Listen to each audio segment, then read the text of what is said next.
Simpatisan di Jember, yang saya hormati segenap umat dan para simpatisan yang hadir dalam pelaksanaan acara POUN tahun 2574. Terimalah salam di dalam Dharma, Namo Sang Hyang Adi Budaya, Namo Buddhaya, dan Amitofo. Pertama-tama saya mengucapkan selamat tahun baru kepada segenap umat dan segenap para simpatisan dan segenap pengurus di kelenteng ini. Saya yakin Bapak Ibu menyambut datangnya tahun baru ini penuh harapan, penuh keinginan-keinginan yang positif, yang baik ya. Dan pada kesempatan ini kita mendapatkan karma baik, sekalipun dalam suasana hujan ya, kita sudah menyelesaikan pemanjatan doa pertobatan. Dan marilah pada kesempatan ini kita akan bersama-sama mendengarkan hikmah dari pelaksanaan POUN tahun 2574 ini. Seperti kita ketahui bahwa tahun ini penyambutan tahun baru Imlek telah kita lakukan, yaitu pada tanggal 22 Januari yang lalu kita memasuki tahun baru. Dan biasa rangkaian tahun baru salah satunya adalah kumpul bersama untuk makan-makan, yang jarang kumpul. Mungkin 2 tahun yang lalu kita tidak berani kumpul karena masih COVID. Untuk tahun ini saya lihat di beberapa kota ya itu sudah antusias sekali merayakan. Sudah jauh tahun yang lalu ya, sudah 4.721 tahun yang lalu Imlek dirayakan ya. Ada perhitungan-perhitungan ya, 2574. Di Indonesia atau masyarakat Indonesia menyambut datangnya tahun baru bukan hanya tahun baru Imlek saja. Ada beberapa perhitungan-perhitungan yang biasa disambut, dirayakan oleh masyarakat Indonesia. Yang pertama, kita baru saja Imlek. Yang kedua juga baru saja, ini bulan pertama tahun baru Masehi. Itu juga mempunyai sejarah, di mana salah satu nabi itu lahirnya itu jadikan tahun pertama perhitungan tahun Masehi. Ada yang mengatakan berasal dari kata Mesias ya, ketika Mesias lahir dijadikan patokan tahun baru Masehi. Kita juga mengenal adanya tahun baru Jawa. Bagi masyarakat Jawa juga ada ya, kurang lebih sekarang sudah 1956. Ada tahun baru Bali. Umat Buddha juga memiliki tahun baru, yaitu di saat umat Buddha merayakan datangnya hari Waisak. Itu juga sebagai tahun baru umat Buddha. Namun sejarahnya agak berbeda. Kalau tahun baru yang lain diawali dari kelahiran tokoh penting, tokoh tertentu, tapi di saat Waisak diperingatinya sebagai patokannya, di mana Sang Buddha saat itu wafat. Wafatnya Sang Buddha itu jadikan tahun pertama perhitungan Buddhis, dan selisih dengan tahun Imlek ini kurang lebih 8 tahun lebih muda ya. Marilah kita bersama-sama mendengarkan salah satu lagu adalah anak-anak, karena dapat ampo ya. Namun demikian ternyata yang mendapatkan ampo bukan anak-anak saja, bantenya juga dapat ya. Jadi karena saya itu kan tidak pernah nikah, tidak pernah punya istri, tidak punya anak, dianggap tidak punya, terus pasti kemana-mana dikasih ampo di saat Imlek ini ya. Ada ampo ukuran kertas merah, ukuran yang kecil, sedang, dan besar. Namun yang dipentingkan bukan ukurannya tapi isinya ya. Ada yang ampo itu kecil, isinya besar, jumlahnya besar juga banyak. Ada yang amponya itu besar, jumlahnya kecil, isinya kecil juga banyak. Ya syukur yang ideal amponnya besar, isinya juga besar ya. Kita lihat Satu lagi ya. Mudah-mudahan lancar. Ya.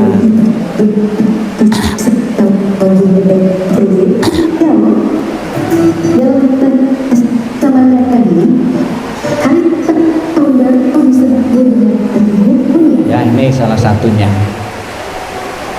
Tahun baru Imlek itu penanggalan atau kalender dihitung berdasarkan peredaran bulan, ya, bulan. Maka ada istilah Imlek, ya. Mohon maaf ya kalau lidah saya yang betul tuh Imlek atau Imlek? Hah? Sama saja. Oh, sama saja. Ya, jadi tulisannya itu sama, bisa dibaca beda ya. Seperti Jawa juga ada tulisannya sama, dibaca beda juga. Misalnya pecel bisa dibaca pecel ya. Tapi saya tidak pernah saya makan pecel-pecel. Kalau pecel ada kaitannya dengan kayu, kalau pecel dengan sayuran. Itu tulisannya sama, bacanya bisa beda ya. Jadi tahun baru Imlek itu penanggalan yang dihitung dari peredaran bulan. Sebab di samping ada peredaran bulan, penanggalan ada yang dihitung dari peredaran matahari, yaitu tahun baru Masehi ya, tahun baru Imlek. Ada juga yang mengatakan tahun baru Imlek ini adalah penanggalan bagi para petani, karena pada waktu itu di Tiongkok sana banyak penduduknya yang bekerja sebagai agraris, sebagai petani. Untuk menentukan hasil agar nantinya hasilnya itu berlimpah, itu juga orang-orang zaman dulu juga pakai ilmu titen ya. Oh, misalnya saja tahun ini curah hujan akan banyak, hujan terus, saya akan menanam padi karena hasil padi membutuhkan hujan yang cukup. Oh, tahun ini misalnya saja hujannya kurang, ya prediksinya hujannya kurang, saya akan menanam palawija karena palawija tidak harus banyak air. Apabila bisa menentukan itu, ya tepat, hasilnya akan berlimpah. Sebab tidak sedikit kejadian di saat musim hujan, hujannya banyak, nanam palawija, akibatnya palawijanya itu tidak bisa berkembang, malah mati kebanyakan air. Itu. Jadi penanggalan berdasarkan peredaran matahari ya. Musim di Cina, di Tiongkok itu dibedakan menjadi 4. Musim-musim yang ada di Cina, di Tiongkok itu bisa dipakai sebagai perumpamaan kehidupan manusia. Keempat itu ya, apa saja pelajarannya musim itu. Tahun baru Imlek ya, dimulai datangnya musim semi atau Chun, perumpamaannya manusia baru lahir karena bunga-bunga berbuah, tanaman-tanaman tumbuh, baru tumbuh, biji-bijian dari kecambah gula tumbuh, ibaratnya manusia baru lahir ya. Itu maka ada orang Indonesia khususnya ya, itu ada juga yang merayakan tahun baru ya, berbahagia karena telah lahir di dunia ya. Sebagai ucapan syukur, biasanya itu banyak yang merayakan ulang tahun. Anak-anak yang sudah biasa dari kecil diulang tahun nih, kemudian pada suatu ketika karena faktor-faktor lain tertentu tidak diulangi, nagih, "Mah, saya kok tidak diulang tahun nih tahun ini ya." Kalau saya pribadi ya, ada beberapa umat itu mau merayakan ulang tahun saya tolak. Kenapa? Di saat tanggal kelahiran saya itu tanggal penderitaannya ibu saya di saat melahirkan. Masa ibu saat melahirkan menderita, kita malah senang-senang, malah happy-happy ya. Nah, tahun baru itu, ulang tahun itu adalah tradisi dari Yahudi ya, itu biasanya ya. Itu manusia baru lahir seperti pohon-pohon yang sedang bersemi ya. Kemudian yang kedua, musim panas sebagai manusia yang tumbuh dewasa ya. Anak-anak ya tumbuh dewasa, setelah dewasa cukup umur, kemudian orang tua menjodohkan. Tapi kalau sekarang bukan menjodohkan, merestui, ya, merestui pilihan anak. Ya, kalau sudah dewasa, dianggap dewasa, ya sudah cukup umur, punya pekerjaan yang mapan, kemudian orang tua mengizinkan anaknya untuk nikah, ya, tumbuh dewasa, ya. Kemudian yang ketiga, musim rontok diupamakan sebagai manusia yang berusia lanjut. Apa yang rontok? Ya, banyak rambutnya, ya. Saya dulu gondrong dulu, lama-lama di atas tidak ada rambutnya karena faktor usia. Giginya juga seperti itu, gigi lama-lama lepas. Matanya dulu tidak pakai kacamata, sekarang harus pakai kacamata, ya. Kecuali tidak pakai kacamata di saat menghitung uang, itu tidak perlu, ya. Jelas, masih jelas. Mungkin umum, ya, umum. Bapak Ibu juga itu. Oh ya. Ya. Ya, itu usia lanjut, ya. Ada orang-orang yang bersyukur, ya, memasuki usia lanjut karena anak-anaknya jadi semua. Tapi ada juga orang tua yang menyesali masa mudanya karena tidak maksimal menggunakan waktu masa mudanya. Dia menyesali masa mudanya, jadi tua ya seperti penuh penyesalan. Anaknya tidak jadi, tidak sukses, ya. Dia sendiri juga tidak terjamin hidupnya, ya. Namun bagi yang sukses, orang tuanya, ya, itu pun juga ikut terangkat.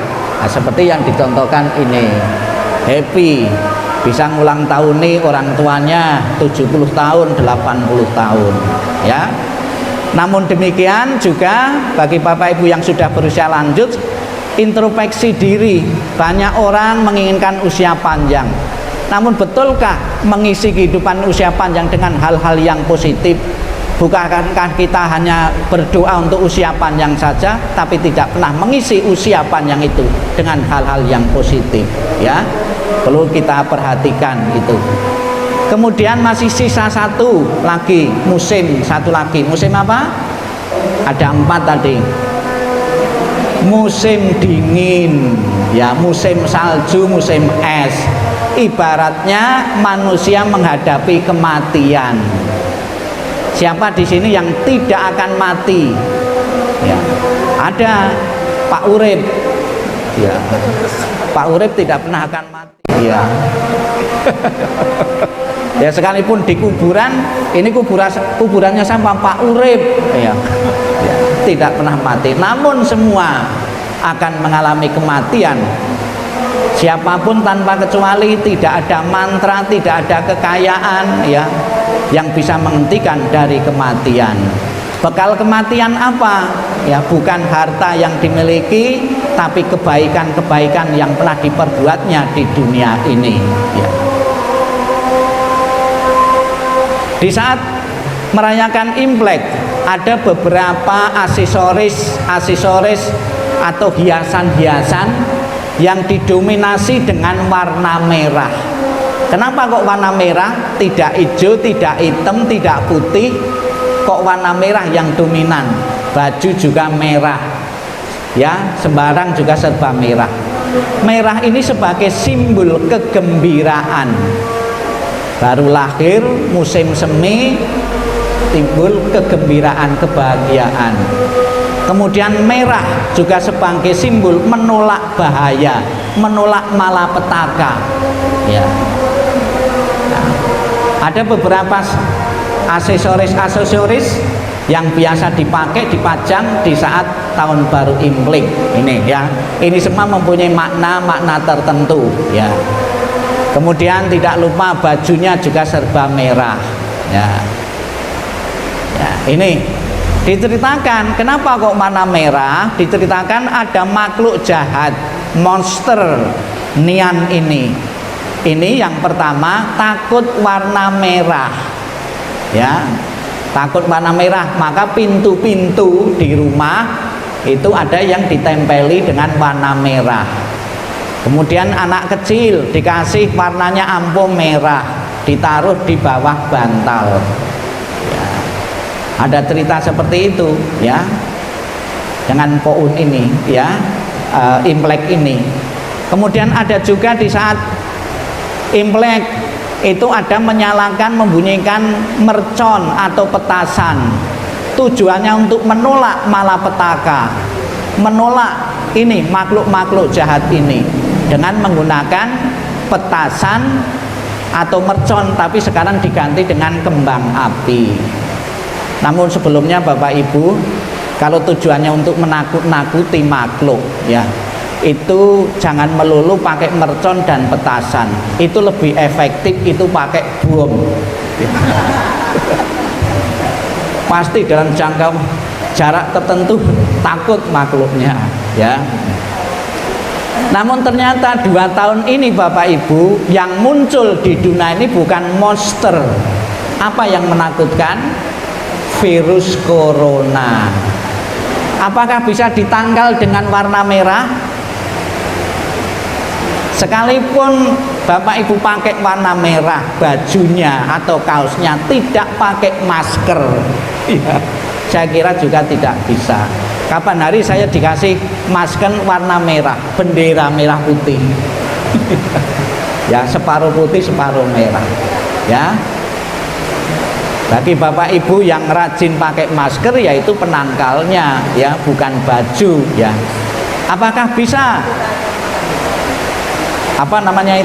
virus ini ditangkal dengan Poun ya, atau dengan siram-siram air bunga ya, tidak bisa juga.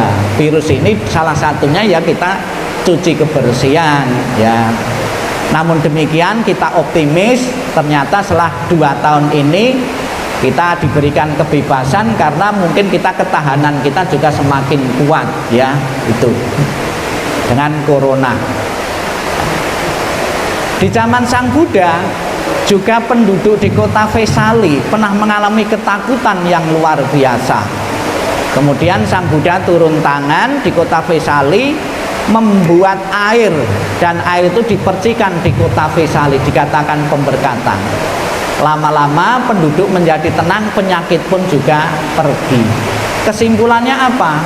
Ternyata makhluk-makhluk yang tadinya itu jahat bisa berbalik menjadi cinta kasih, tergantung pikiran kita juga.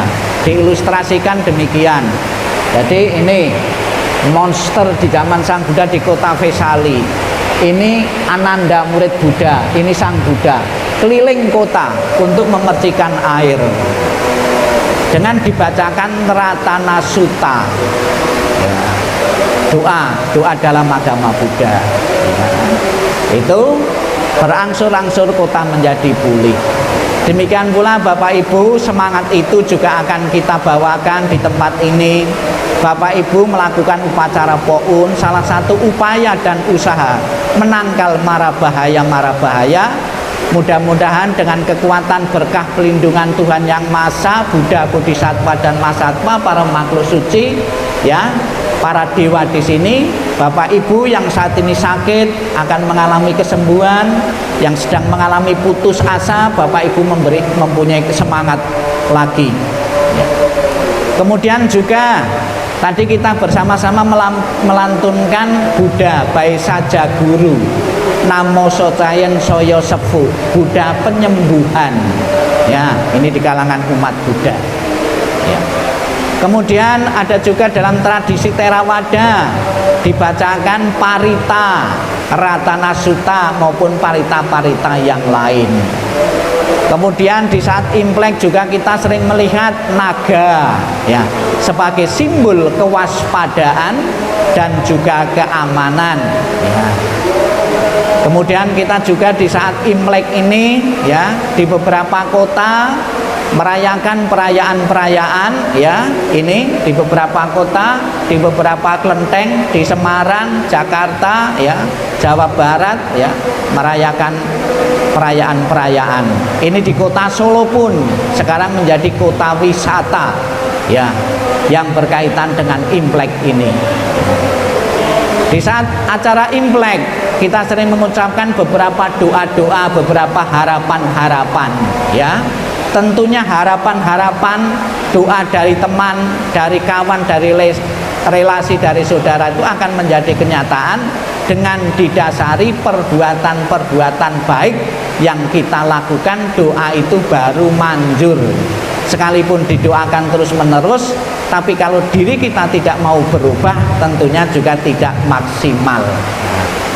Kemudian sekarang kita akan masuk ramalan. Nah ini ya, beberapa ramalan-ramalan berdasarkan sio.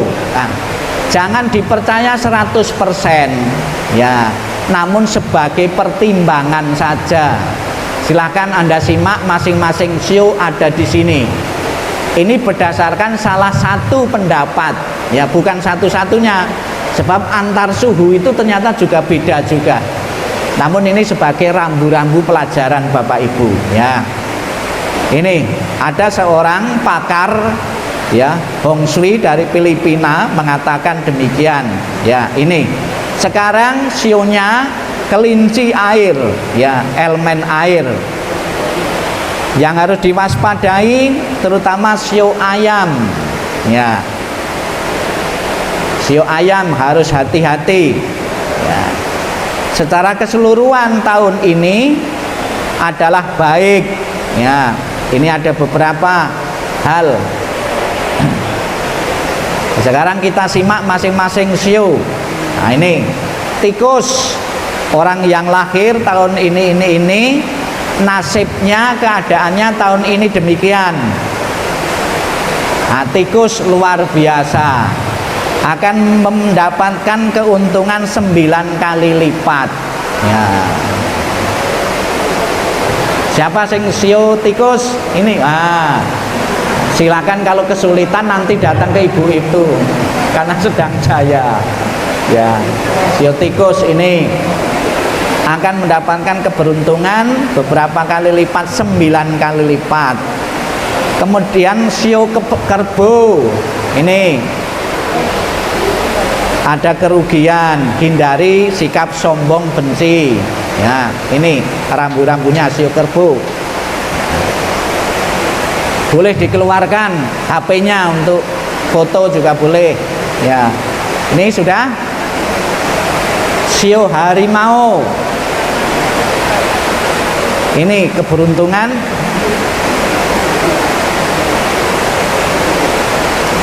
sio harimau. Kemudian sio kelinci, ini juga sio keberuntungan, akan mendapatkan rezeki, promosi tempat kerja ya. Ini sio naga ya. Ya. Saya lanjutkan, sio ular, ada ancaman permusuhan.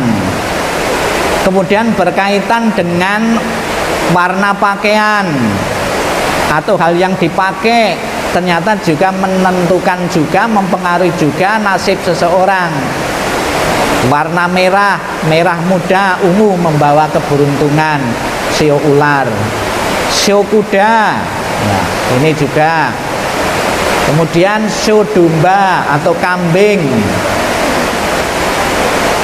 ini juga lumayan.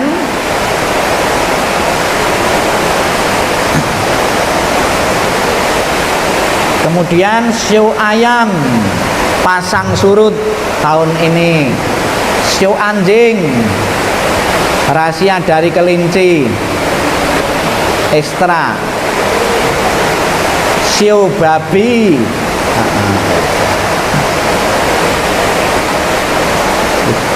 di antara sio itu ya, yang tidak selaras yaitu sio monyet, sio naga disusul dengan sio kerbau. Yang paling jiong ya, ini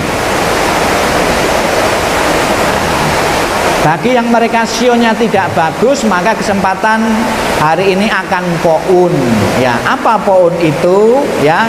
Melindungi nasib ya, melindungi nasib baik. Kita akan poun bersama-sama ya.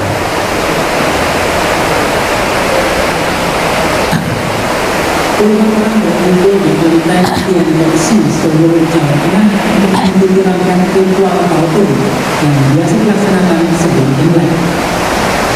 Acara ini diwarnai pelepasan 999 burung dan ikan tanah bebas. Ketua Yayasan Kelenteng Tian Beksi, Sumantri Dayawalija mengatakan, selain sebagai simbol kembalikan keseimbangan alam, pelepasan burung dan ikan juga untuk menjaga keselamatan dan membangun sikap untuk menyambut tahun Imlek. Maka tujuan melepas burung itu, kita melepas burung itu adalah melepas makhluk yang berjiwa. Ini melepas satwa sebagai salah satu menanam karma baik, terutama di saat Imlek ya. Ini pohon biasanya disiram pakai air bunga sebagai simbol menolak bahaya malapetaka oleh suhu.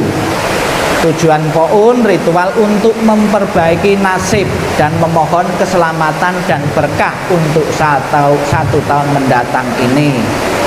Baju-baju anduk nanti sudah diperciki. Arti kata poun ya menyembayangi keburukan, atau ciswa mencegah datangnya keburukan. Ya, ini ada yang dilarung ya.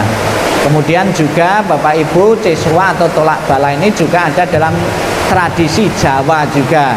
Ini Gubernur Jawa Tengah juga melakukan ritual ciswa atau dalam bahasa Jawanya itu ruwatan ya, itu ya. Ini salah satu ya, yang merayakan Imlek di Kelenteng.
Yeah.